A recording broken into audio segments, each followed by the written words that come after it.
হাসিনার পুনর্বাসন আওয়ামী লীগের পুনর্বাসনের প্রতি সারা বাংলাদেশের মানুষ রেড কার্ড দেখিয়ে দিয়েছে 5ই আগস্ট। 5ই আগস্টের পরে 5ই আগস্ট আমরা সিদ্ধান্ত জানিয়ে দিয়েছি, এই ভূখণ্ডে আওয়ামী লীগের আর পুনর্বাসন হবে না।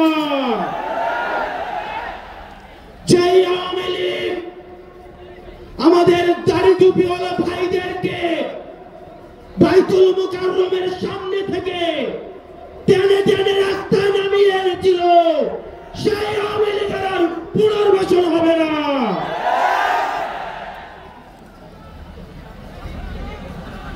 প্রিয় সংগ্রামী সহযোদ্ধা, অত্যন্ত পরিতাপের বিষয়, আজকে 8 মাস পরে এসেও আমাদের দেশের অনেক রাজনৈতিক দল, অনেক রাজনীতিবিদ আমাদেরকে বারবার করে মনে করিয়ে দেয় আওয়ামী লীগ নাকি রাজনৈতিক দল, এবং এই রাজনৈতিক দল নিয়ে সিদ্ধান্ত আসার এখতিয়ার নাকি তাদের নেই।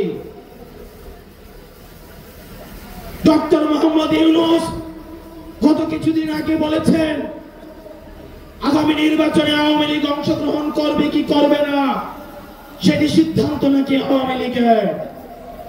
ডক্টর মোহাম্মদ ইউনূস, আপনি ভুলে যাবেন না, আমরা আপনাকে ক্ষমতায় বসিয়েছি। আওয়ামী লীগ নির্বাচন করবে কি করবে না, আওয়ামী লীগ আসবে কি আসবে না, এই সিদ্ধান্ত নিয়েছি আমরা। আওয়ামী লীগ মারা গিয়েছে বাংলাদেশে, আর জানাজা হয়েছে দিল্লিতে। আমার ভাই আপনার এবং শহীদ আবু আলিফের রক্তের উপরে পাড়া দিয়ে এই আওয়ামী লীগ বাংলাদেশে আসবে না। এই সংস্কার আমাদের দেশের সবচেয়ে বড় সংস্কার, আওয়ামী লীগকে নিষিদ্ধ করতে হবে।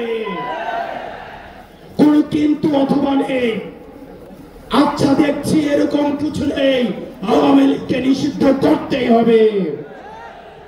আপনারা ভুলে গেলে চলবে না, আওয়ামী লীগ কোন রাজনৈতিক দল নয়।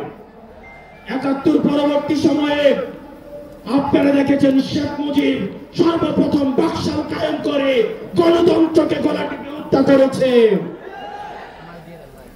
এই বাকশালী দিয়ে ৩০,০০০ জাসদ কর্মীকে হত্যা করে সারা বাংলাদেশে কসাইতন্ত্র কায়েম করেছে।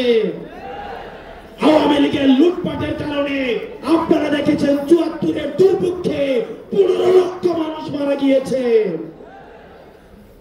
আমরা বারবার করে বলতে চাই, আওয়ামী লীগ কোন রাজনৈতিক দল নয়, আওয়ামী লীগ হচ্ছে একটি সন্ত্রাসী সংগঠন। এই সন্ত্রাসী সংগঠনকে নিষিদ্ধ করার মধ্য দিয়ে আমরা সংস্কার দেখতে চাই।